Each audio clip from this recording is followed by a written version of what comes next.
సునందాదేవిని అపూర్వ బెదరగొట్టి బంధించేసరికి Krishnaprasad భరతనాట్యానికి support చేసే మరొక పెద్ద ఆవిడని రప్పిస్తాడు.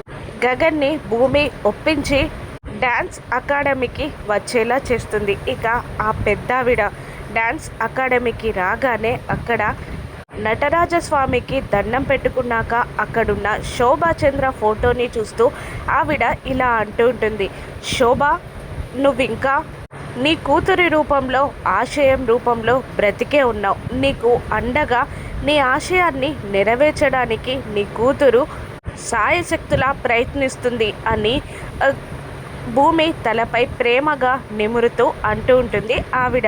మరోవైపు మందు తాగుతున్న శరత్చంద్ర దగ్గరికి వెళ్ళి అపూర్వ భూమి గగన్ల పైన చాడీలు చెప్పడం స్టార్ట్ చేస్తుంది.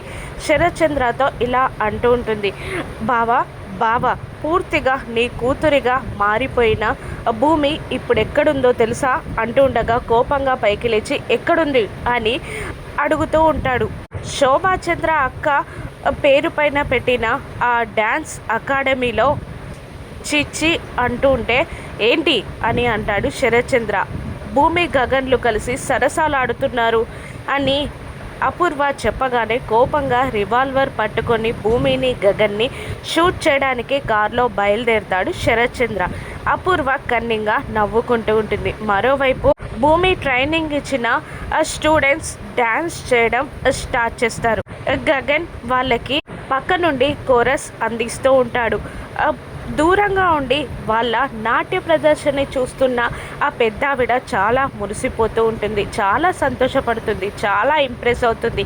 వాళ్ళతో పాటు ఆవిడ కూడా కార్లు కదుపుతూ ఉంటుంది.